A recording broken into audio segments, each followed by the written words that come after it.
put simply, peak performance is a checklist. And what I always tell people is at the end of every day, I make up a checklist for what I'm doing the next day. When I put it on the checklist, I'm making a promise to myself that I'm doing this tomorrow. Do you think that many of the things that we do and enjoy in life are just subtle delivery mechanisms for flow? Yes. And I'm not the only one. Can I define flow for your listeners first before we do this? Cool. Flow is obviously at the heart of the work I do, and it's what predominantly we study at the Flow Research Collective, right? The neurobiology of flow. So where does the state come from in our brain? Flow is technically defined, though this isn't a very useful definition, as an optimal state of consciousness where we feel our best and we perform our best. It is more specifically any of those moments of rapt attention and total absorption. You get so focused on the task at hand, so focused on what you're doing, everything else just seems to disappear. Action awareness are going to start to merge. When that happens, sense of self-consciousness is going to get quiet, it's going to diminish. Time's going to pass strangely. It'll slow down. You're going to freeze from effect occasionally. More frequently, it speeds up. 5 hours go by in like 5 minutes. Throughout, all aspects of performance, mental and physical, go through the roof.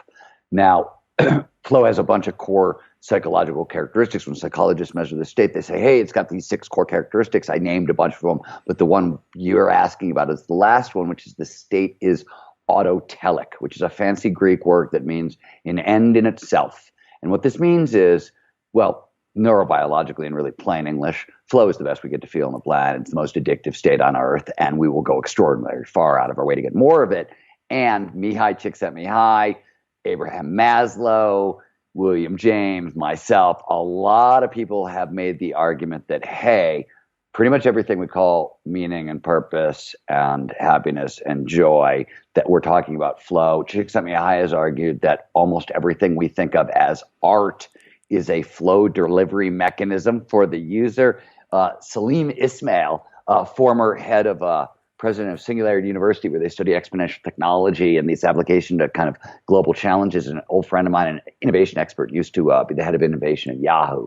He once pointed out, and I wrote about this in Rise of Superman or Stealing Fire, he said, when you think about it, when you pay money to go to a sporting event, you're actually paying money to see people in flow.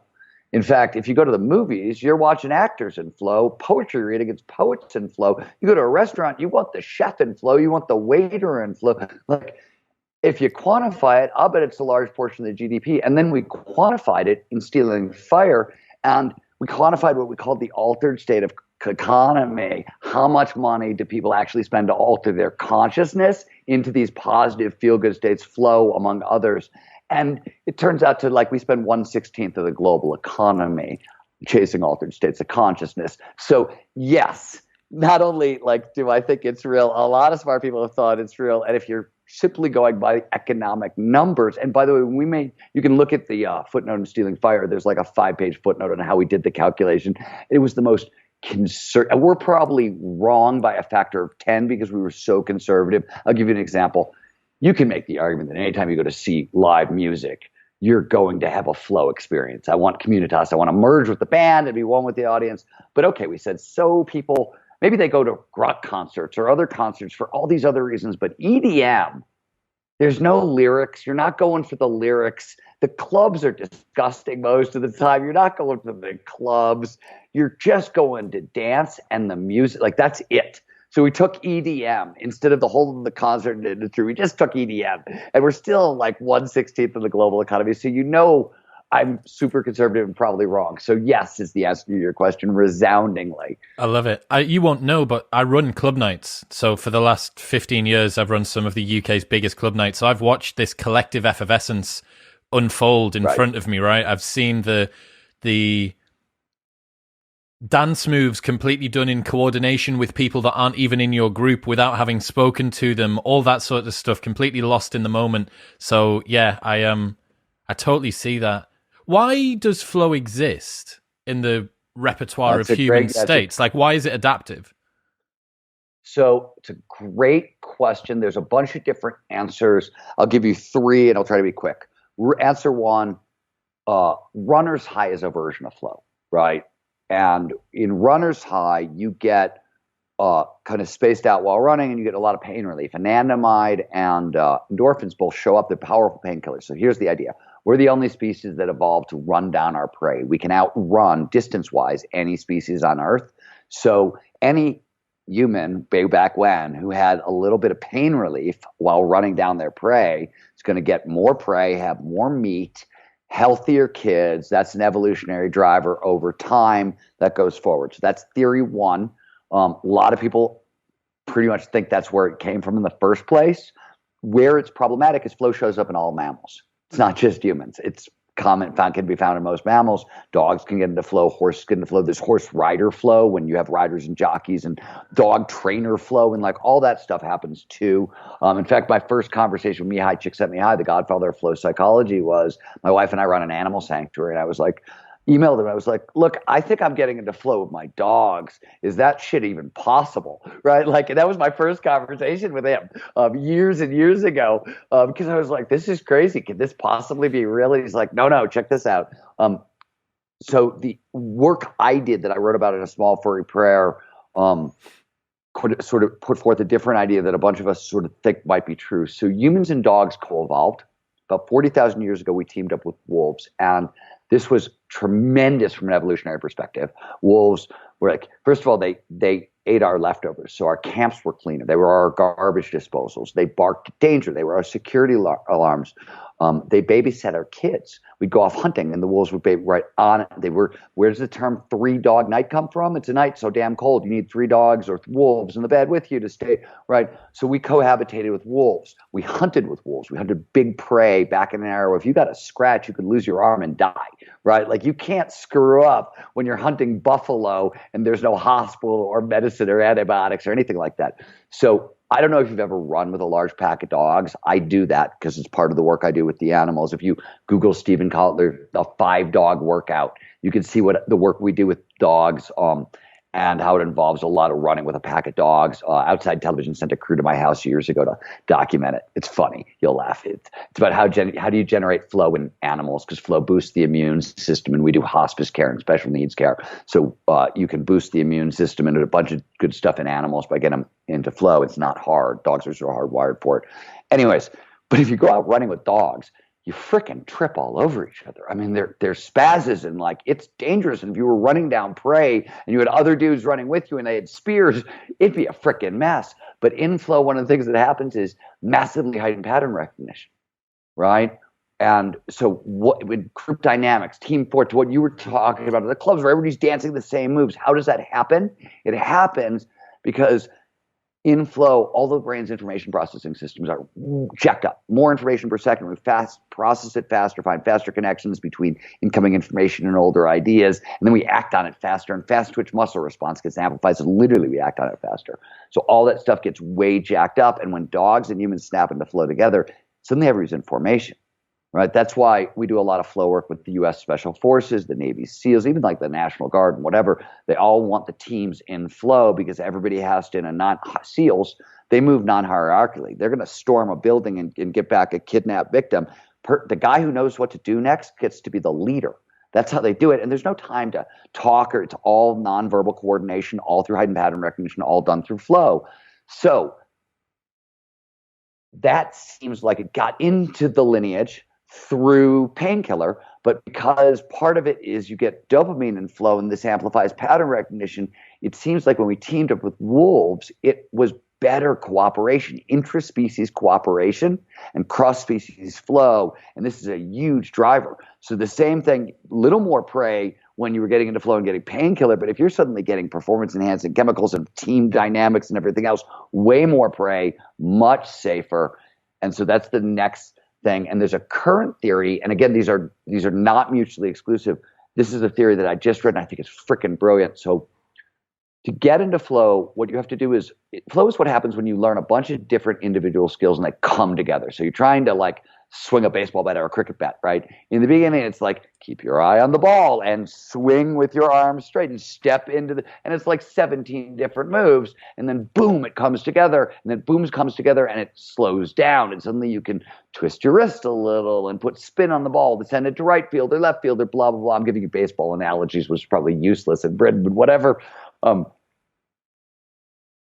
you get my point, and I talk really fast, so I apologize. But that when we automatize a series of movements, and we can now do them as one unique movement without conscious intervention, without the new theory is, hey, if that happened, it'd be really good from a brain perspective. If we had a signal, if the body gave us a signal that, hey, this thing you've been trying to learn, you've got it unlocked. You can now do it no matter what. And flow is your signal. So these are not mutually exclusive things, and one may have led to the other and that led to the other. So it's hard to tell. That's the current thinking. And let's say that there's a fourth one, which is, maybe I don't know what the fuck I'm talking about. All this could be wrong. And 2 weeks from now, somebody will figure it out, right? So I sound very erudite, but there's caveat. This is evolutionary theory, and the sciences can only take us so far. What I think is so interesting there is the interspecies stuff. The fact that you can get yourself into a mode that allows everything, not just everybody, but everything, including the creatures that you're with, to continue to go. And it's cool to think that the sensation of flow is almost like a mastery alert, like a little mastery indicator. Right. I'm stealing that. That's perfect. That's the easiest way to describe it. But yeah, that's essentially, that was a theory. I want to give credit where credit was due. I think it's Peter Ulam who came up with it. Or Oren Manzano. One is at Ulm University in Germany. The other is at the Karolinska Institute in Sweden. And they're brilliant flow researchers. And I think that argument is made actually in this book, Effortless Attention, which is a book one of the textbooks on flow. Actually, what's the difference? 7 or 8 textbooks. I bet you do. What's the difference between peak performance and flow? Is it the same thing? Yeah. So this is an interesting. First of all, it depends who you ask, right? It really depends who you ask. I tend to think of peak performance as nothing more or less than, well, first of all, peak performance is just performing at your best in whatever situation you're interested in. But it is. I define peak performance as getting your biology to work for you rather than against you, right? And that biology is a limited set of skills. There are a bunch of motivational skills, then there are a bunch of learning skills, there are a bunch of creativity skills, and there are a bunch of flow skills, right? And those are catch-all terms. When psychologists say motivation, they don't just mean energy for action. They mean extrinsic motivation, the stuff in the world we'll work hard to get: money, sex, fame. Intrinsic motivation, passion, purpose, autonomy. They mean goals and grit. So these are catch-all terms. The way to think about that suite, it's almost a mnemonic in my mind, but in any situation, motivation gets you into the game. Learning allows you to continue to play. Creativity is how you steer, right? Creative problem solving, creative decisions is how you steer. And then flow is because it's optimal performance, how you amplify the results of those efforts, usually beyond all reasonable expectation, because that's just what flow does, right? If you look at the skills that flow amplifies now, it's motivation, grit, productivity, learning, creativity, cooperation, collaboration, right? So empathy and environmental awareness. And you got to ask yourself, here's the other final answer to your question. Why all these skills? Why would one state of consciousness optimize environmental awareness, your ability to see and perceive the natural world, empathy, learning rates, and grit? I mean, like, what are you and fast twitch muscle response, right? And increased strength 15%. Like, what are you talking about? Why? And the answer is really simply, we talked about a bunch of evolutionary stuff, but here's the high level view. Evolution drove our biology. Scarcity drives evolution. Scarcity resources is the biggest driver of evolution. There's only 2 responses to scarcity. You can fight over dwindling resources, or you can get creative, get cooperative, get innovative, and make new resources. So why does flow optimize all this crap? Because these are the 2 things. It optimizes everything you need to either fight, flee, or get innovative, get creative, get cooperative, and make new resources. So where it came from, there. Why did it stick around? Big picture. Before we start to talk about the components of peak performance, is there anything that people need to understand first? Is there like a primer for the primer? I don't. There really isn't. The only There really isn't. The one thing that I want to say here, and I don't know if this is true across the board, and more research needs to be done, but we have found that if you're into, I mean, there are some basics and some stuff that, like, but all that's covered in Art Impossible. And this is talked about a little bit in Art Impossible. But so there's something called a locus of control. You have an internal locus of control, which means I feel like I am in charge of my life. I can control my destiny. I control my life. I can control what happens to me. Or you have an external locus of control. I'm a victim. Life happens to me. I've got no control here. And sometimes this gets talked about as a growth mindset versus a fixed mindset. They're roughly the same terms, but neurobiologically, there's a little difference. Either way, if you don't have an internal locus of control, if you think life happens to you, if you're a victim, if you feel like you're a victim, it basically shuts off the brain's ability to participate in the world. It basically says the brain, because the brain is a high energy organism that always wants to conserve energy. It's 25% of your energy is being used by the brain at rest. It's 2% of your body mass. First order of business for the brain is always conserve energy, conserve energy. So if you think life happens to you and you've got no control in a given situation, when a problem arises or things like that, your brain sometimes won't even exert the energy to try, because why bother if you have no control here and are going to lose anyways, right? We'll save the energy to deal with the fallout later. So how deep this goes, how much it paralyzes any pursuit of performance remains an open question, but that's the only thing I can think of. That right, that's the one where I think, ooh, we don't have a good answer here. It's like, but considering, especially in America today, because there's such a huge social justice movement, thank God, phenomenal, but it produces a lot of victim mindset, right? There's a lot of that. And I'm not saying that the social justice causes aren't righteous and true in the art, like everything everybody's saying is right. But from a peak performance standpoint, if you're a victim and you think life happens to you, you're kind of screwed. And so that's you know what I mean? That's just the biology. And which is funny because it's the biology that sort of like led some of the social justice argument, right? Some of the argument going on is being biologically led, but the argument itself is causing more problems. It's interesting. Wow. I don't know what the solution is. That is so yeah, that's so circular.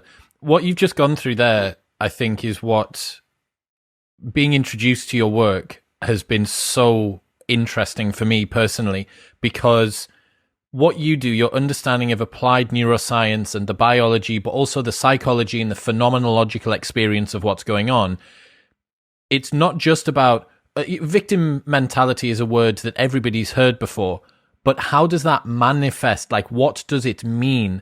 And the places that you've gone with your research, and why I find it more compelling, so much more compelling than most of the stuff that I've read with regards to peak performance, is that it's a lot more tacit and explicit, and it feels like there's substance behind it, because there's a lot of, even in psychology. Oh my God, there's just nonsense. Well, there's a lot. It's like armchair philosophizing, right? About, here's the thing. Everybody understands their own experience of when they feel good and when they feel bad. And they could say, well, do you know what it is? Before I give a talk, I always go for a walk, and I do that. But you actually understand the stuff that you've done, and the work that you've done breaks that down and looks at, okay, so what's happening when you walk? What's happening when your eyes are exposed to light, and when you're moving and you're going through locomotion whilst thinking, and all this sort of stuff. So yeah, that breakdown there that you've just said, I think really perfectly identifies why this is so important and different as well.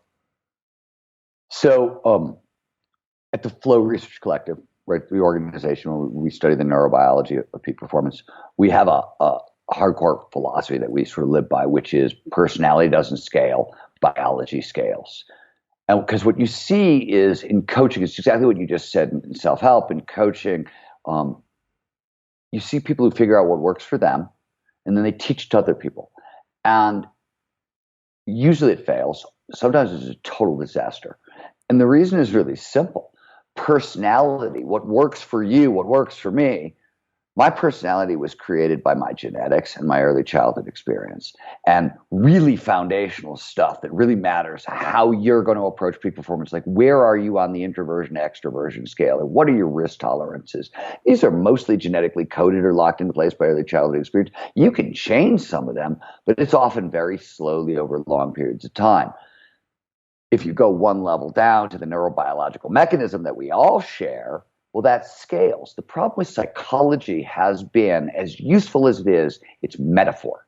Psychology is metaphor, and neurobiology is mechanism. You want it reliable and repeatable. You want neurobiology. And here, flow is the perfect example. If you go back into the 90s, and you can read this, go read like Miha Csikszentmihalyi and Susan Jackson, godfather of flow psychology, and the first woman to really try to apply it to sport. They wrote a book together called Flow in Sport, and they tried to teach elite athletes using the psychology how to use flow, and it's not very successful. Their hit rate is pretty lousy, right? And these were literally the two of the brightest people in the entire world, and it's not their fault. It's the psychology is squishy. Like, it does, like, what, when you say, my partner who I write books with sometimes, Peter Diamandis, when he says mindset, he means attitude towards life. When Carol Dweck at Stanford says mindset, she means attitude towards learning. And what she actually means is, no, if you have the right attitude toward learning, this part of your brain that allows you to learn turns the fuck on. And this part turns off. So like, who cares about the language? What you want is this part of your brain on and this part of your brain off, and that's what matters. So let's start there and work our way up rather than the other way around, because it's the other way around. It's just too squishy and it's too subjective, and and you can make a mess of things. Especially, if your risk tolerances, my risk tolerances are off the chart. I mean, like my risk tolerances are ridiculous. And I run around professional action sport athletes, and that's who I research and hang out with, and that's what I do in my free time. And I've got insane risk tolerances and broken 82 bones. So do you want to know what works for me? You know how I get into flow? I go ski in the trees at 40 miles an hour, often alone, listen to the Wu-Tang Clan at full volume. That's what I do. I mean, like, seriously, like, we're going to train other people? Oh, yeah. We train 1,000 people a month at the Flow Research Collective, right? The C-suite of Accenture right now is being trained by us. How many of them do you think are going to want to ski through the trees at 40 miles an hour listening to the Wu-Tang Clan? That would be the best. You get my point. That would be the best induction. The first. This is the Flow Collective weekend away. Right, come on, guys. We're going to jump on the skis. It's just going to get you into this right state, and then, dirty pair of pants and a couple of broken bones later. So going into the components, you break peak performance down. You said it before: motivation, learning, creativity, and flow. And so did Nietzsche, apparently. Yeah. Why those sections, and how do they fit together in that order? Nietzsche, it's everybody. The point is this. Peak performance is nothing more or less than getting our biology to work for us rather than against us. As I said, it's a limited set of biology. If you're a peak performer, I say this all the time, if you read The Art of Impossible and let's say you're top 30% of whatever it is you're doing, and that could be stamp collecting, right? I don't care. Huge chunks of the book, 60%, I would say, are going to be familiar. They're going to be stuff you're probably doing, right? You may not know what order you're doing it in, or you may go, oh, I'm doing this. I didn't know I should be doing this as part of it, but oh, cool, I get that. Oh, I should do this too. Oh, I'm doing this, I'm doing this, I'm doing this. I didn't know about this, right?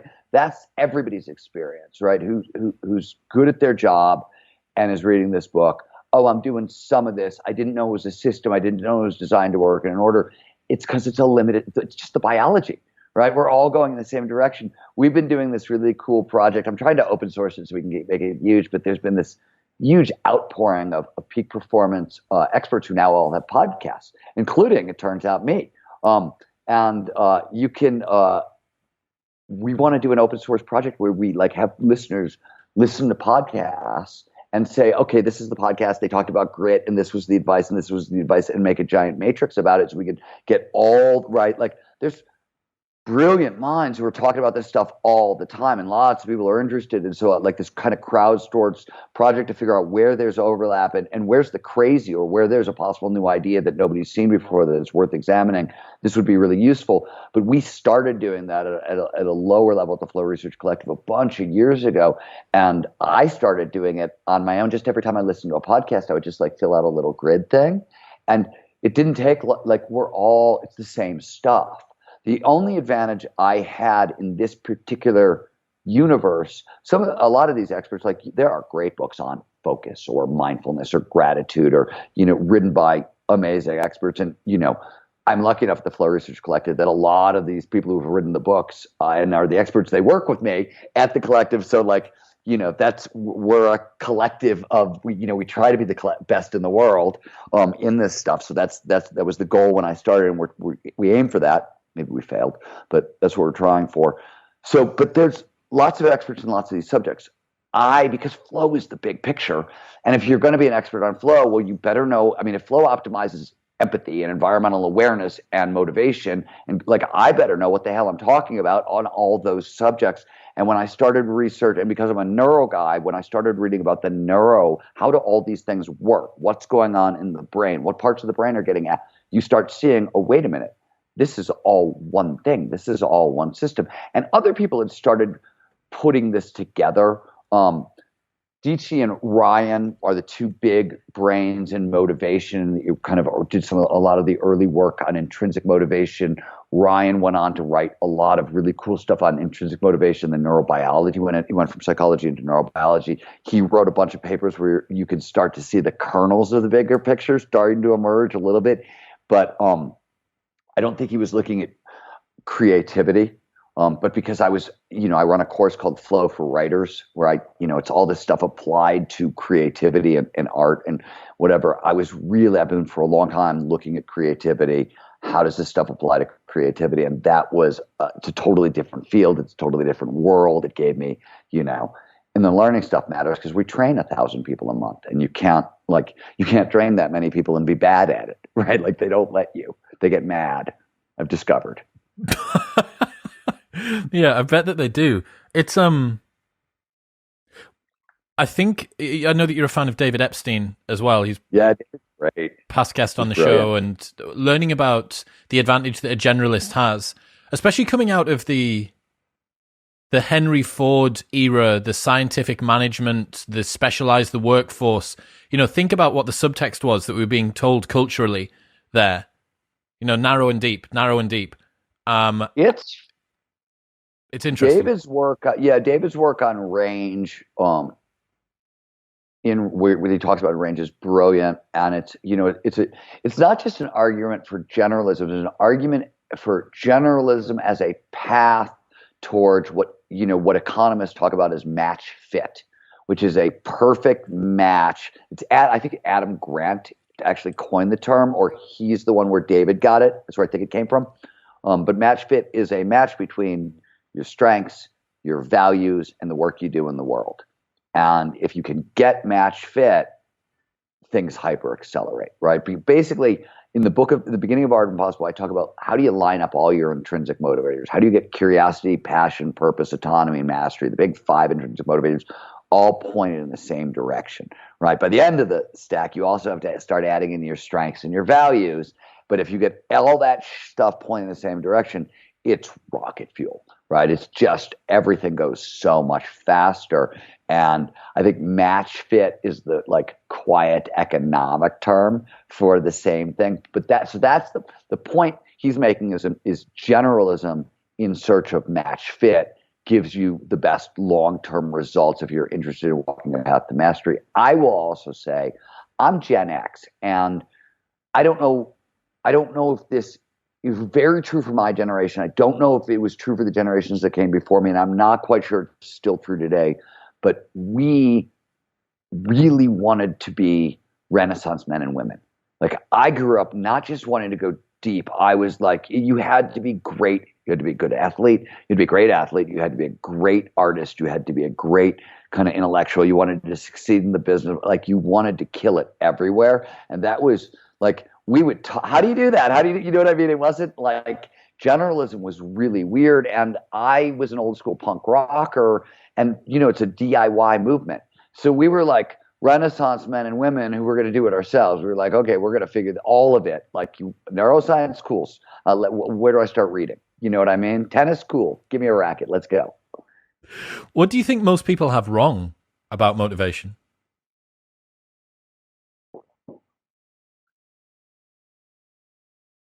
I think there's two answers here. The first is that, I think they're related. The first is that people really mystify, especially in today's culture, we mystify passion and purpose. Ooh, it's purpose. It's very altruistic. And let me lead with my purpose. Hi, I'm Wendy, and I'd like to save the trees in Nepal. Right? I mean, like, Wendy, honestly, if you were saving the trees in Nepal, you wouldn't have to talk to me about it. I would already know, and that's why I'd be talking to you in the first place. If you have to tell me, you're disqualifying yourself as somebody who's actually saving the trees in Nepal. So you're telling me you're taking up space, and like what? But all that aside, did I just say that out loud? I did, yeah. Huh? Okay. Anyways, that's it happens. So passion and purpose matter on a really simple level because focus is the most expensive thing we spend our energy on. Period. It's the and if you look at any situation, any performance situation, I don't care what it is you're doing. You want to be a little bit better at work next Monday, or you want to go right after world records. First of all, the biology is the same, and you don't have a lot of levers. In any situation, bowling, you've got your focus that you're going to bring to the bowling, and you've got the bowling skills. Now, you can get more bowling skills. That's called practice. It takes a very long time, and it goes slowly, and it goes slowly for all of us, and the rules are the same. Crawl, walk, run, right? You're going to suck until you don't suck, and it's slow. So focus is the big lever. As I said earlier, your brain, 25% of your energy at rest, forget it, you're not even paying attention, at rest, daydreaming mode, and about 2% of your mass. So big energy hog, always looking for kind of ways to conserve, or even better, ways to get something for free. When we are curious about something, when we are passionate about something, when we are purposeful about something, we get focus for free. That's the huge deal. We don't have to work so damn hard to pay attention to something, and we're not burning all that energy. Focus for free. That's why passion matters. That's why purpose matters. Purpose matters more than passion, because passion, that focus for free, comes in the form of norepinephrine and dopamine. These are feel-good reward chemicals that do double duty as focusing chemicals also, right? What happens when you go from passion to purpose? Meaning I take my passion, the thing that I'm most passionate about, and I couple it to a cause greater than myself. So my passion is flow science and research, but now I'm going to do flow science and research and make the world a better place with my flow science and research. The reason I want to do that, it may be that I want to help the world in kumbaya, but from a peak performance perspective, I want endorphins, oxytocin, and serotonin, which are pro-social feel-good reward chemicals, and they're super motivators. So they're like, the first thing people get wrong is we mystify passion and purpose and think it's all these things. It's not. It's a focusing.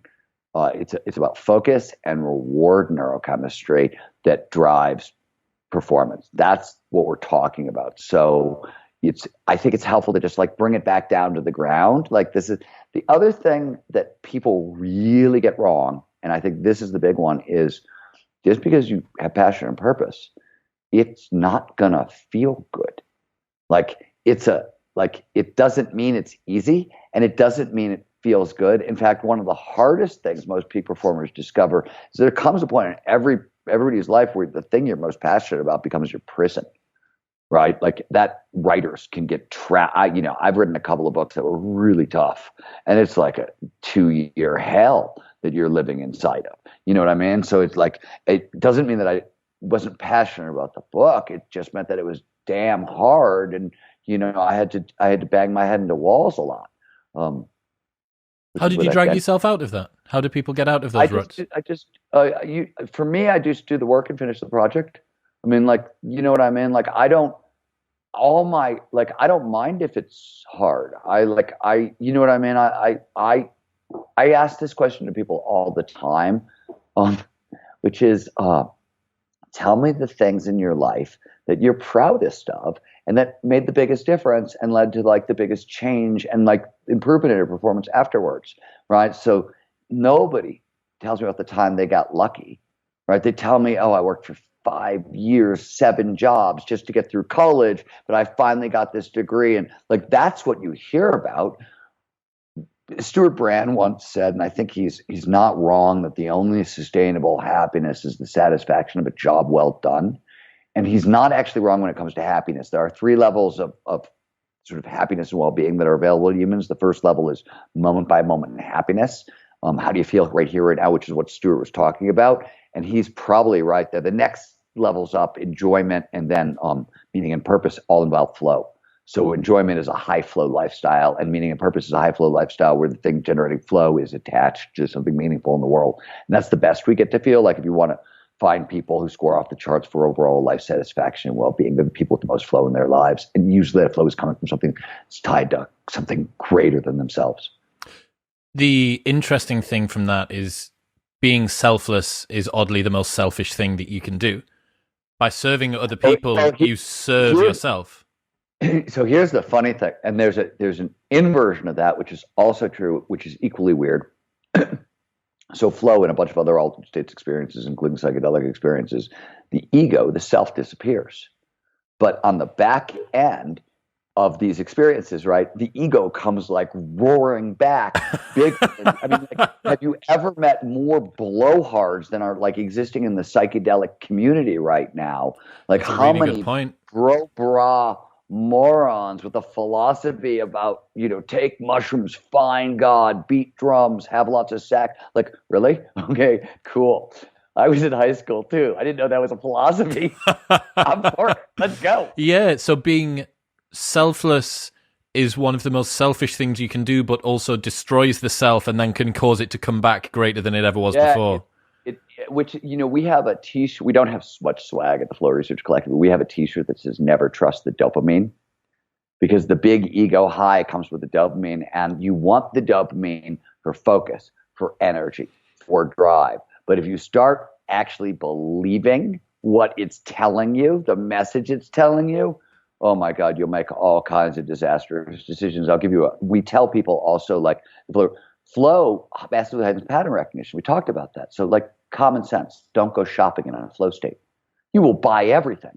You'll be like, you'll have a great idea to single-handedly reinvent 70s polyester disco fashion. Ha ha ha, staying alive, right? I mean, you're going to come home and you're going to be like, I bought what? I bought what? Like, you're going to be disgusted with yourself.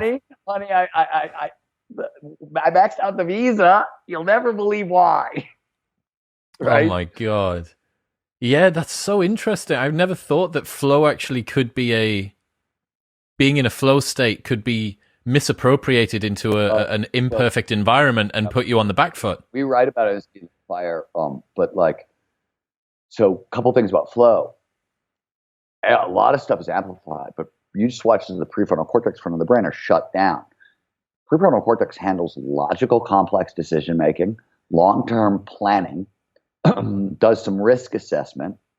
So I tell people that, like, if anybody, like, there's a cult leaders put people into flow. If somebody like helps you get into flow and then tries to make meaning for you, run the other way. You're in a cult. Like, that's like you gotta. This is a powerful technologies. There's a whole bunch of people in the self-help world who put people into flow using various techniques, and then upsell them. Hey, you feel how good that is? Check out my new platinum level superstar turbo program, right? Risk assessment is off. Long-term planning is shut down.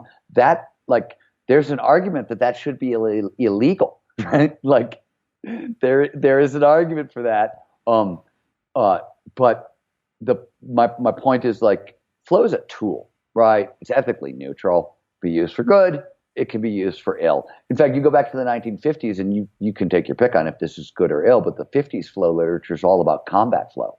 It's about soldiers in World War II and group flow situations and, and things like that. So, I always say that a cat burglar, when they're stealing your jewels, they're definitely in flow.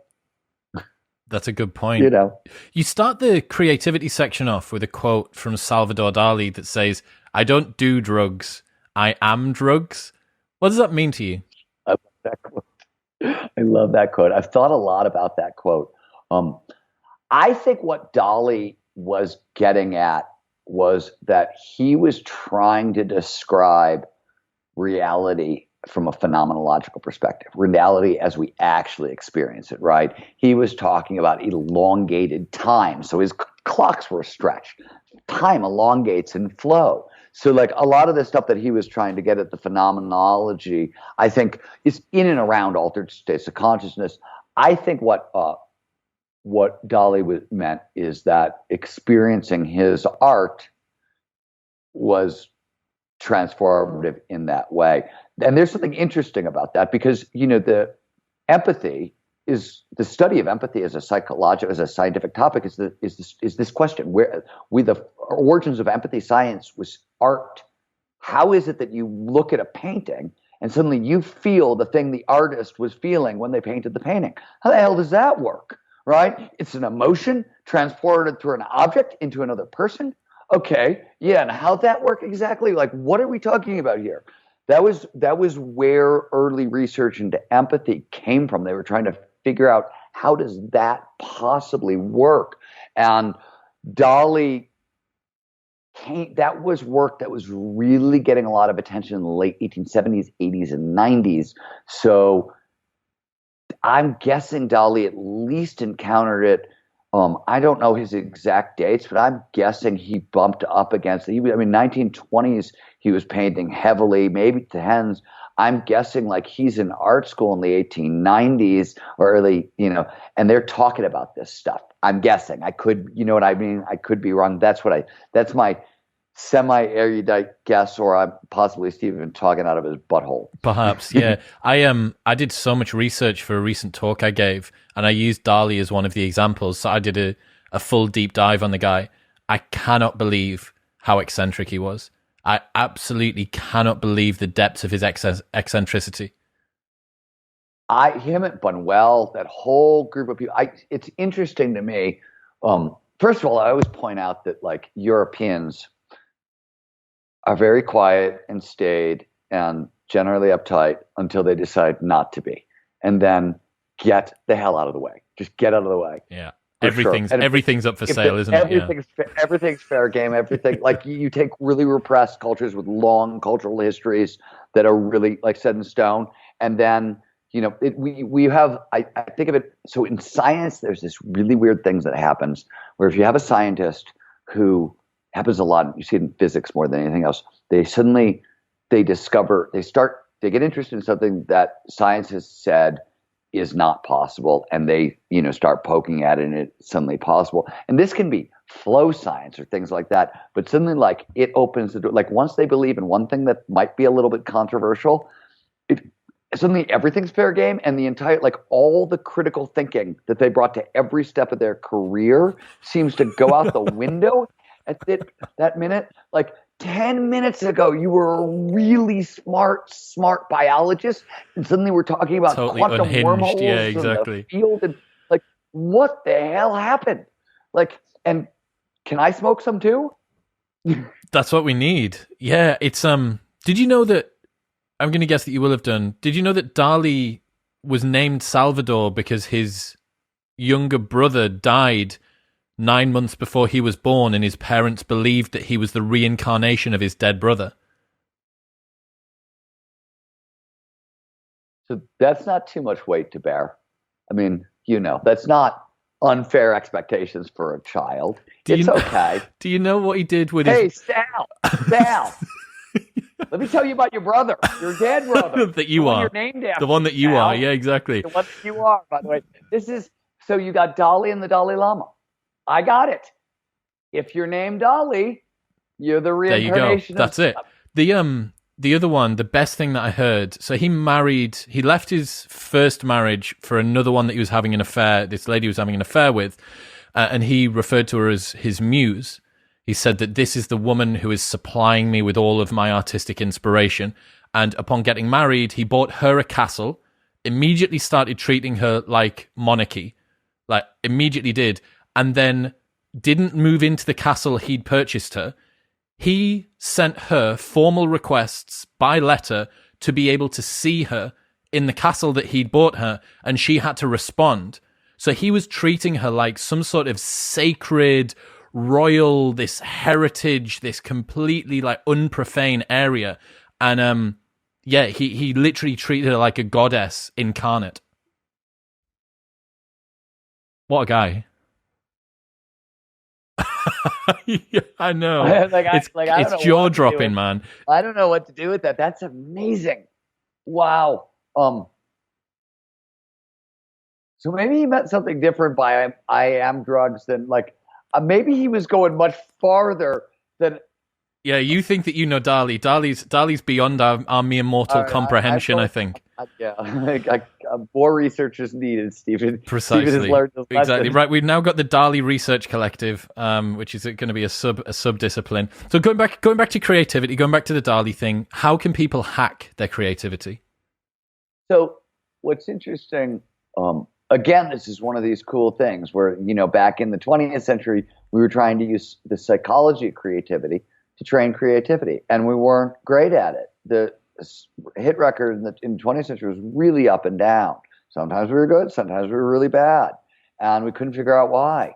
And now we're starting to understand, first of all, creativity is less so much, it's a skill, it's also a state of consciousness, right? There's state changes in the brain when we're creative. And we're now starting to understand the neurobiology. So like simple things make a really big difference. I'll give you one kind of like bit of neurobiological information that is often the ballgame with creativity, which is anxiety. So the more anxious you become, the more logical your brain gets. The more fear there is in the situation, the more your brain wants, give me something safe, something tried, something true, something that works every time, reliable and repeatable. Extreme example, if I'm acute anxiety, you get the fight or flight response. Forget about options. The buffet is closed. You can fight, you can flee, or you can freeze. I'm giving you three choices, right? That's an extreme situation, but the same thing happens with any levels of anxiety. Little bit is good. Little bit will focus attention. It'll get you curious. It'll move you along, but it'll too much, and you have all kinds of problems. The issue, if we're going to be a little more formal, is the dorsal anterior cingulate cortex, which is a part of your brain, does a bunch of really interesting things. One of the things it does is it finds remote associations between ideas. So when your brain, creativity is always recombinatory. Your brain takes in novel information and then it finds an older link to that new information, right? And uses the new thing that comes out of the two things being blended together to create something startling new. That's essentially creativity at a really basic level. But when you're scared, the dorsal anterior cingulate cortex goes, well, dude, I don't want to associate this thing that I did, this bit of novelty in the environment with like what your grandmother said to you back in 6th grade, because no, this thing could be dangerous and you're already stressed out because of this thing at work and you're tired, you don't have a lot of energy. So no.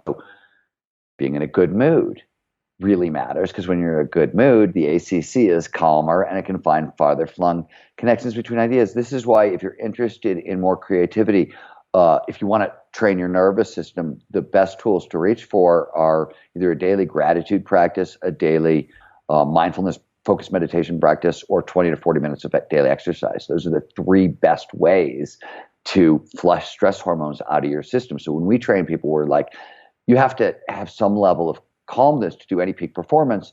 We say pick one. Do a 5-minute gratitude practice, or 11 minutes of focused meditation, focused breath work, or 20 to 40 minutes of exercise. If there's crisis stuff going on in the world or COVID and people are stressed out, do 2 of these things a day. It'll keep your nervous system in check enough, because flow is a high energy state. We all want to get into flow. That's going to be the secret to unlocking everything. But the calmer, it's not the calmer you are, but the calmer you're sort of starting from as you're entering into the thing, the better. And one of the big reasons for flow, also for creativity. There's a bunch of other things like that, but that's just a simple example. That's sort of what the new science of creativity is about. How close is that window from doing the action the daily habit, is it best for you to do the meditation or the exercise and then within 6 hours sit down to do your work? I don't, that's an interesting question. I think it depends on where you are at the time. For example, when I wake up and I'm stressed out, sometimes I like to write first thing in the morning. That's when I work best and focus best. But if I've come to work stressed out, I will do a gratitude practice, right? I'll write down 10 things I'm grateful for and really try to feel each one of them. If I'm not stressed out when I come to work and I don't get a chance to exercise during the day, I'll end my day with a gratitude practice just so I can make sure I've sort of like reset my emotions before I go like deal with my wife and talk to my wife. And like, I don't want to like spill my bad day all over her so I'll tune up my nervous system that way, that kind of thing. So I think it depends on sort of where you are, how you are, and what the situation is. I'm going to guess for most people, some of the things that you've talked about would probably be part of a morning routine. Most people also... I think that's true. I literally like less than 7 minutes from the time I like roll out of the bed to the time I'm like sitting at my computer. What do you do? I always wondered, do you have a little tune-up sequence before? Let's say it's a normal day. Stephen wakes up, gets out of bed, and he's feeling just good out of 10, normal out of 10. Teeth, go to the bathroom, make my bed, walk from my house to my office, bring my dogs along the way, put a pot of coffee on, usually do my gratitude practice while the coffee is brewing, and then I write. Then I start writing, and I'm usually writing within 5 minutes. I find that interesting that you're... the reason is this. Flow, flow is great for creativity, it's great for writing, and that's my goal when I'm writing. Flow takes place on the borderline from a brainwave perspective between alpha and theta. So normal waking consciousness is beta. It's a fast-moving brainwave. Alpha is daydreaming mode. It's a slower brainwave. It's more associated with heightened creativity. And then theta is REM sleep, right? It's right there. Flow is the borderline between alpha and theta. It's actually a calm, from a brainwave perspective, a very calm state. This is this decreased activity in the prefrontal cortex that we were talking about. That's how it registers. You wake up in alpha. You don't wake up. You will jump. Your brain will jump up to beta once it starts racing, but you wake up mostly in alpha. And unless you're, having a bad dream or, there's a lot of other things that can happen. As general, you're waking up at alpha, it's easier to stay there and, drop down to the theta borderline with flow than it is to like get kicked into high beta. And so that's why I try to do it. I think that's really interesting. It's cool to use something that you're going to do every day as your pre-workout before work is your sleep. I think that's a good way to put it together. What are the things most common ways that you see people knocking themselves out of flow? What are like the antitheses that people get into on a daily basis? Let me solve that for you a slightly different way. If you go to www.flowblocker.com, we built a diagnostic. There are 6 major ways most people get knocked out of flow. And distraction, for example, is a big one. There's a bunch of others. Anyways, we built a diagnostic. It's free for anybody, and it will tell you this is the thing that's standing between you and the most flow, and give you a bunch of actionable steps to solve that problem in your life. So that work, we've done that work for people. That's free. We can jump to the next one. I love that. That's awesome. So let's talk about some flow triggers then. So flow triggers are these sort of proximal causes of flow itself, and they're split up into internal and external. What are some of your favorites? What do you think people need to learn about if they're new to this topic? Yeah, so flow states, as you pointed out, they've got triggers. These are preconditions that lead to more flow. There are 22 known flow triggers. There are probably way more, but that's what we know about. There are 12 that fall into the individual category, what'll drive me into flow or you into flow. And then there's 10 group flow triggers, right? What me and you together in a flow state, interpersonal flow, or a brainstorming session, group flow, or, communitas flow at scale. That's a rock concert. that kind of thing. But so there are 10 triggers for group flow.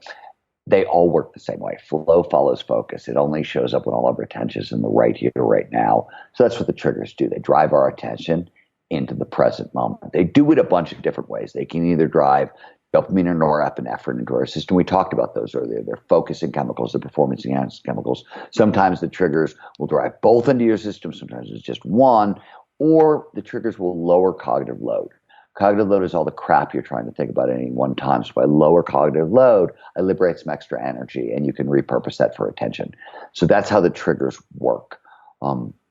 Though the most important one, and the one I love the most, I think, because it's often called the golden rule of flow, is what's known as the challenge skills balance.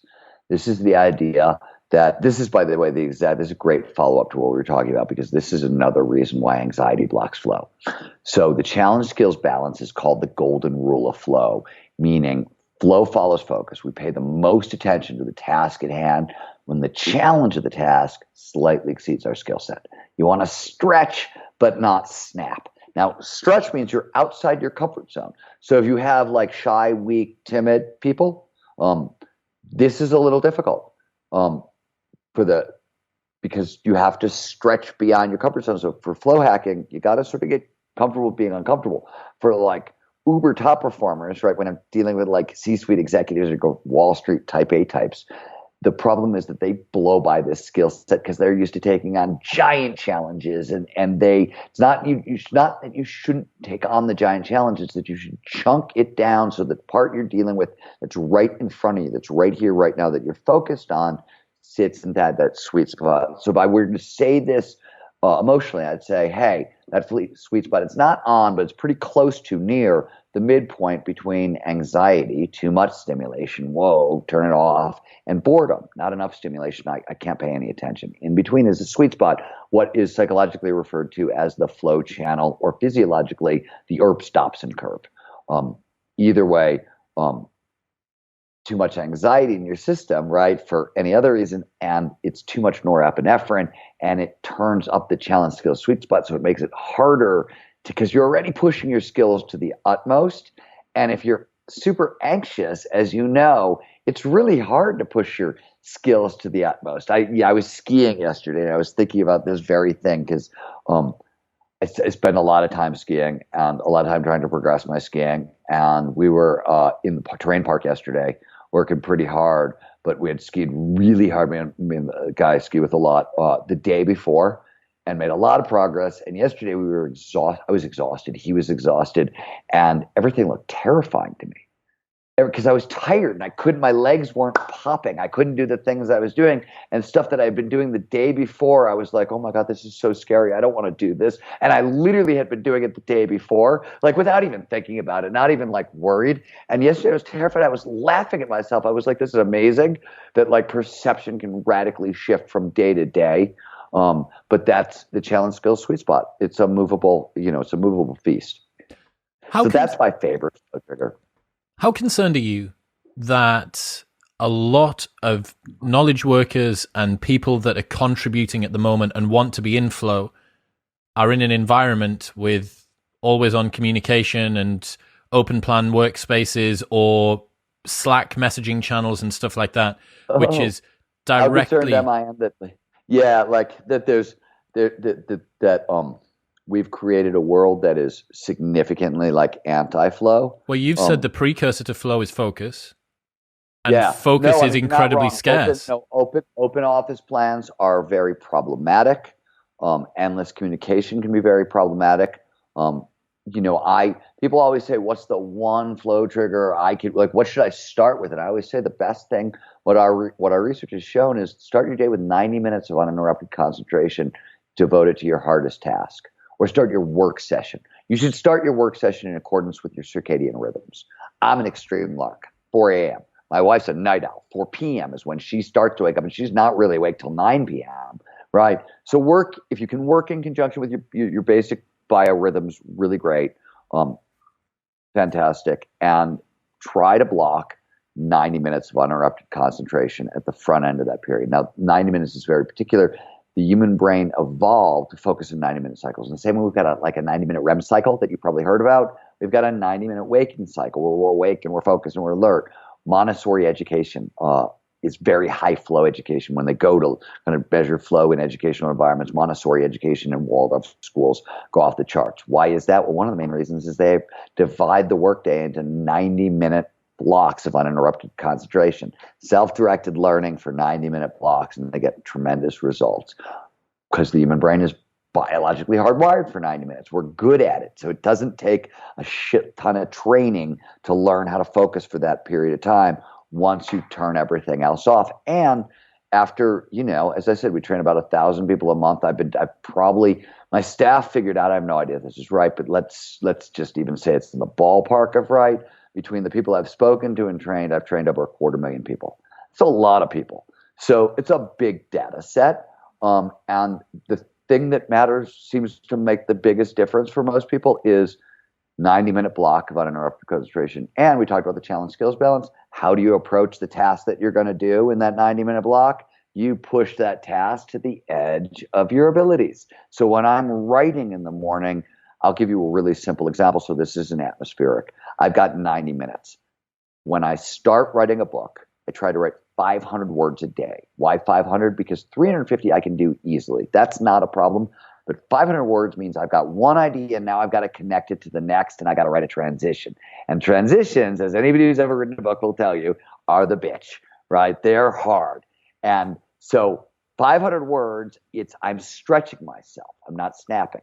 When it's the middle of a book and I sort of know a little bit more of what I'm doing and where I'm going, it's 750 words. At the end of a book, it's 1,000 to 1,200. So it moves every day, but I've got my 90-minute block, and I know what I'm going to do with it because it's based on the challenge skills, balance.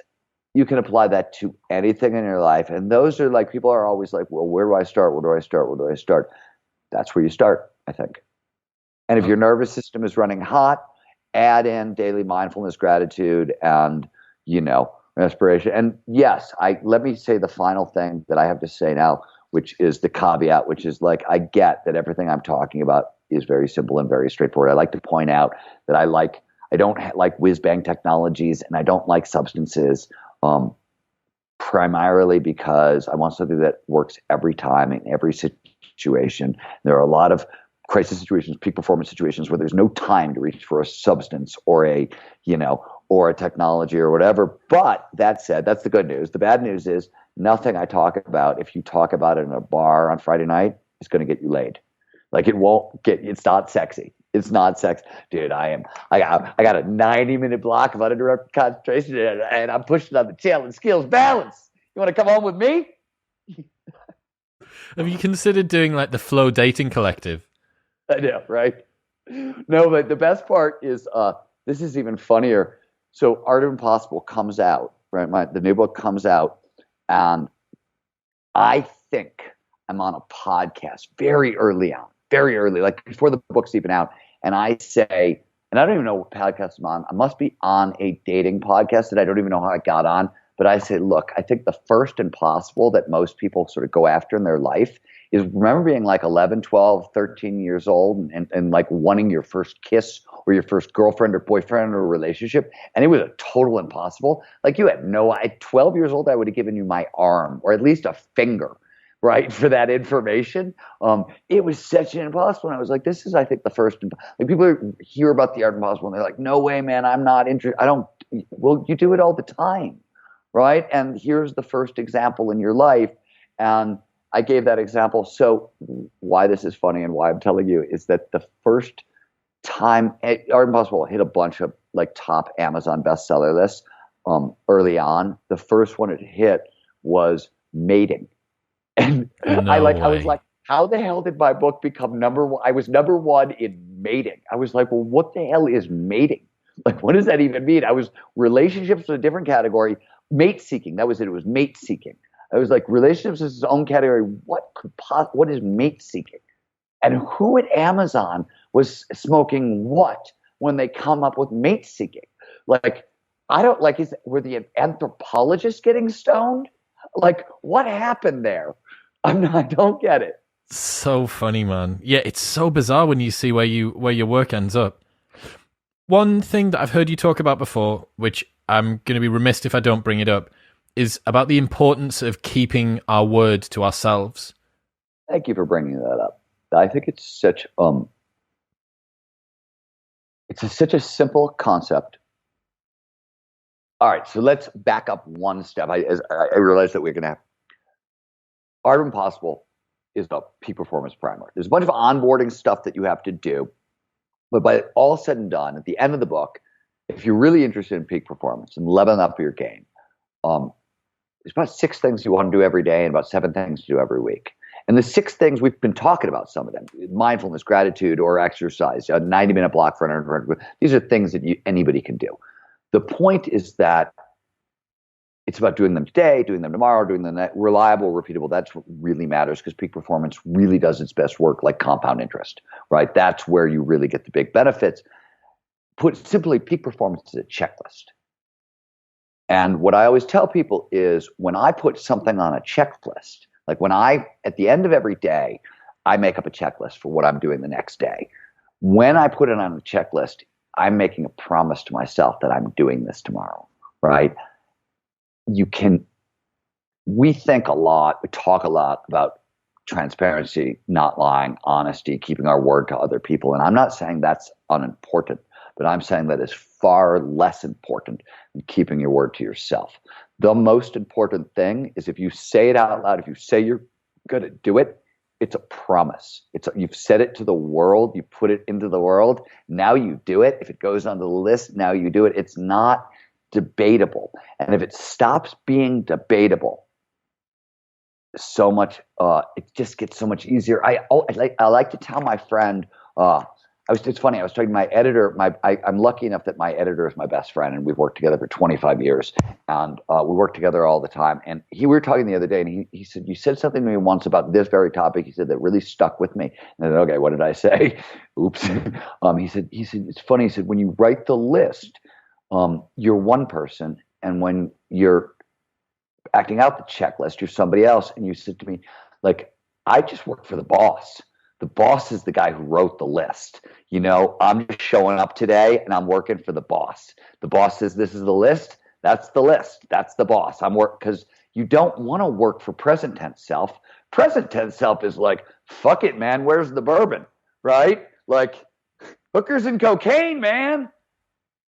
Past tense self is like, no, man, if you really want to get the most out of tomorrow, you're going to go to the gym in the morning. You're going to start your day with 90, right? Like, you don't want to work for present tense self unless you have some kind of like amazing level of like willpower kung fu. You think about it, like you work for past tense self, the person who made the checklist, and you keep your word to yourself.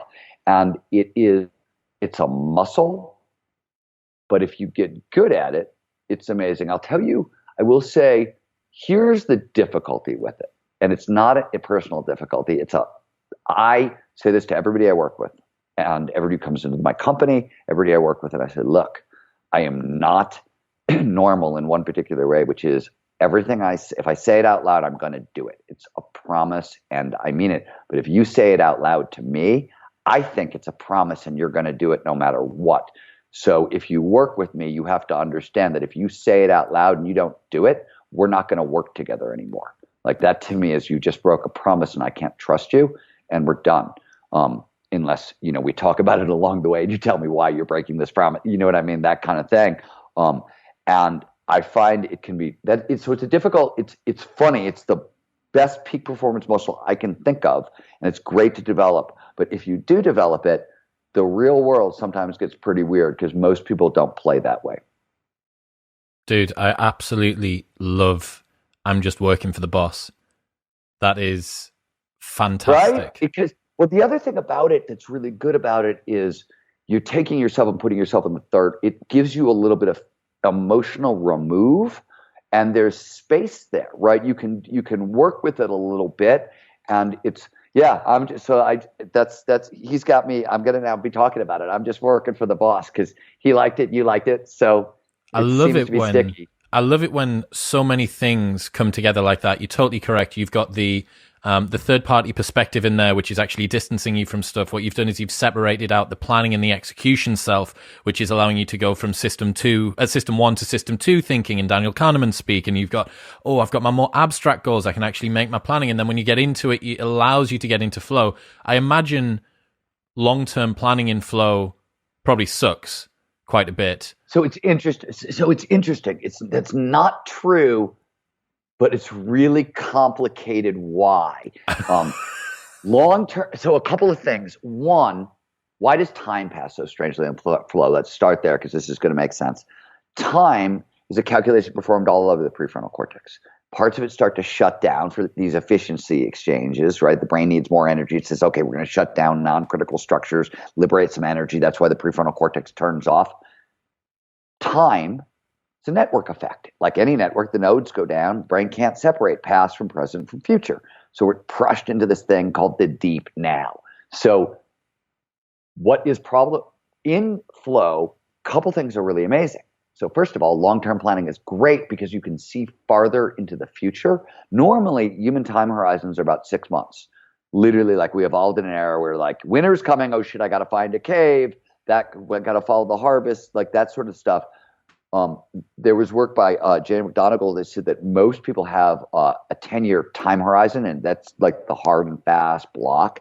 And in fact, when one of my organizations, Planet Home, we help big companies basically become very, very environmentally friendly at a really deep level. And we do it by retrocasting. We say, okay, what is the world you want to live in 2035? And if that's the case, what has to happen in 2033, 31, right? And because of those time horizons. So in flow, we don't have those time horizons. You can see much farther into the future. In fact, then there's a bunch of other reasons. So that's really up. Here's the problem. In flow, you can, like a composer will have a symphony. It'll pop into his head. He'll see it in flow and he'll think, oh, dude, it's going to take me like 2 weeks. I'll just get back. I'll write it. You know what I mean? It's all fine. Or I'll have a book idea and I'll be like, oh, I'll write this thing in 2 months. I got this.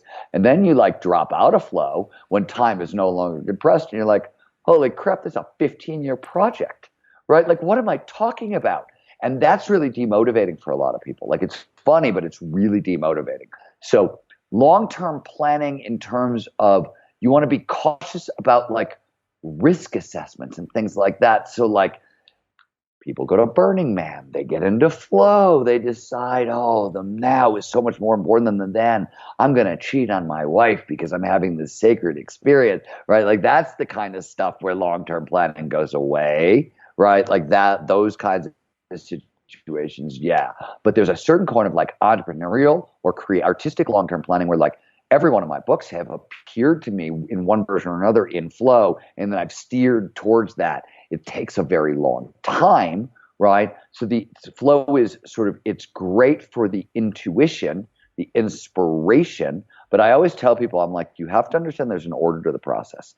Inspiration, research, publication, communication, meaning have your inspiration, do your research, publish it in some way, meaning take it public and let other people, smart people, bang on your idea and tell you if you're right or you're wrong, and then stand up on a stage to write a book and say, okay, here's the facts. Too many people have the inspiration and then write the book, and I'm like, or start talking about it. You know what I mean? I'm like, you just came back from a flow experience and you're now going to tell me about God, the universe, and I mean, like, what? Like, get thee to the library. That's then we can have so funny. It's so funny that flow is kind of like a mental disorder within particular domains. It's almost like a misappropriation of your mental faculties. It's fantastic for a lot of stuff, but there's places where it gets a little wonky, and it just doesn't go a little bit of wonky. I mean, of course, it's optimal performance. So you'd expect when optimal performance goes wonky, it's going to go goes wonky fast wonky, and hard. Right? Yeah, it's going to go fast and hard, and it's true. I mean, it's funny because in Stealing Fire we write about Jerusalem syndrome. So Jerusalem syndrome is what happens when people go to Jerusalem and there's so complexity, which is overwhelming. When the brain encounters information, there's too much information to process, but the conscious mind has to sort of kick it over. You have an awe experience. So that's often geological time, right? You stand at the Grand Canyon, you think look at the night sky and you're looking back in time. Those kinds of experiences. Well, people go to Jerusalem and they have historically based awe experiences, and they often come down with Messiah complexes. They think they're Jesus or Moses or Abraham. It's called Jerusalem syndrome, and it's a flow triggered altered state mental illness. Time is compressed. Ego is huge, right? All this history. It's literally like we write about it. It's like a known psychological disorder. Really routine. People show up at the hospitals in Jerusalem all the time. By the way, it's not just Jerusalem. So the Grateful Dead used to have a guy on staff who looked like Jerry. And he would walk around all the people who would go to Dead concerts and take acid and decide that they were Jerry, or decide they had to talk to Jerry. And only Jerry could understand them. So they got a guy who looked like Jerry who would go around Rock Med, where they took all the people having bad trips, and say, "I'm Jerry. What do you need?" I was in that damn camp one day. I never went to see the Dead, but I went to a concert. Dylan and a bunch of people were playing. One of the guys I was with, I didn't even know him, overdosed on acid, tried to take his clothes off, and he's running around the Oakland Coliseum. We're chasing him. The cops are chasing us. Rockmed is chasing the cops, right? All to get the naked guy who thinks he's Jerry. And so, like, I'm not even on drugs, right? I'm just like, who is this guy? What's wrong with him? I get taken to the tent in the basement, and I'm just sitting down there like, can I please go upstairs and watch the damn show? I don't even like the Dead that much, but like, I want to see Dylan. And this guy who looks like Jerry comes up to me, puts his hand on me. He's like, "Are you okay?" "I'm Jerry. Is there something you need to tell me?" I was like, "You're not fucking Jerry. Go away, surrogate Jerry. Surrogate Jerry. I was like, "Where's my goddamn concert?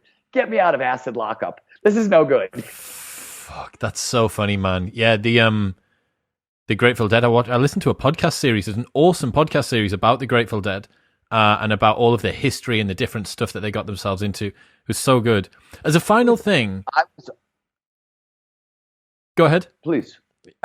No, go ahead. Yours. As a final suggestion, let's say that there's somebody who's listening who doesn't necessarily have that hobby or that passion that allows them to stretch their skills and do this. Is there a easy to complete drop into flow practice that people can do tomorrow? Well, everybody has a primary flow activity. That's whatever you did from the time you were like a little kid to now, that is deeply absorbed. For some people, it's reading or walking in nature or dancing to hip hop or dancing salsa or skiing, or, for me, it's skiing. Everybody's got their own thing. And what's interesting is, as we become adults, these are the very things we stop doing, right? Like, put away childish things. We're responsible now. I'm not going to surf anymore. I'm not going to skate anymore. I'm not going to play my guitar. And from a performance perspective, that's a disaster. And there's 3 reasons why. One, flow is essentially a focusing skill. So the more flow you get, the more flow you get. If I go skiing on Monday and drop into flow, and then I go to work Tuesday or Wednesday or Thursday, you'll get more flow because you're training the brain how to focus. 2, as we move into flow, all the stress hormones get pushed out of our system. There's a global release of nitric oxide. It's a gas that's signaling molecules everywhere in the body. It pushes stress hormones out of our system, resetting the nervous system towards zero. So we talked about all the problems with anxiety for performance. Flow automatically flushes that stuff out of your system. Also, massive heightening of creativity and productivity in flow. And there's research that shows, definitely on the creativity, productivity is a maybe, but the heightened creativity will outlast a flow state by a day, maybe 2. And same thing may be true for productivity. The creativity research was done by Teresa Mobley at Harvard, and productivity we've been working on at the Flow Research Collective. So you get productivity and creativity that's going to outlast your flow state. You're resetting your nervous system, and you're training the brain in the flow. So we teach people to sort of try to double down. If you can, 4 hours a week devoted to your primary flow activity, spread out sort of however you want, seems 3 to 4 hours seems to sort of be enough to start moving the needle. And the interesting thing is anything that moves the needle a little bit that starts to be really absorptive, once you know what flow's triggers are, you just start layering those triggers in, and you can deepen and lengthen the flow state. So Art of Impossible breaks down the flow triggers, or, StephenKotler.com or FlowResearchCollective.com. There's a whole bunch of free stuff. You don't even have to, buy the book. There's a bunch of free stuff that will kind of break those things down for you, and how to use them. And, primary flow activity, and then start practicing sort of with the flow triggers inside of the thing that, is already, and then start transferring it to other parts of your life. That's where I start. And if you don't have 4 hours a week for primary flow activity or 90 minutes a day for uninterrupted concentration, start by starting 10 minutes and 5 minutes, right? Like it is not, just because you don't have that amount of time now. The good news about flow, massive heightener of productivity. You get way more done. So you're going to end up getting time back, right? We always say in peak performance, there are places in peak performance you have to go slow to go fast. This is one of those places. Dude, awesome. Today's been so good. The Art of Impossible, a peak performance primer, will be linked in the show notes below on Amazon, along with everything that you've gone through today and whatever else I can find. If people want, is it the passion recipe? I think that's where by the way, if you are interested in more passion, go to thepassionrecipe.com. It's curiosity is designed to be built into passion. Passion is designed to be built into purpose. None of them are supposed to be super mystical. It's actually a fairly easy thing to do. So if you don't know what you're passionate about, you do know what you might be curious about. And by curious, I mean like you'd like to go read a book or two and attend a lecture or watch a movie or a documentary. I mean, I don't mean you're burning curiosity. I mean, you're just like, I'd like to learn about this thing. If you can find a single thing that is at the intersection of 3 or 4 or 5 of your curiosities, and you start to work there and learn there, that's the seed kernel of passion. And if you want to learn how to do this more formally, passionrecipe.com, like flowblocker.com. That was another one where like I just got sick of talking about it. So I was like, no, let's just build it so I can send people there because I'm sick of talking about it. I love it. Stephen, dude, thank you so much for today. It's my pleasure. Thank you for having me.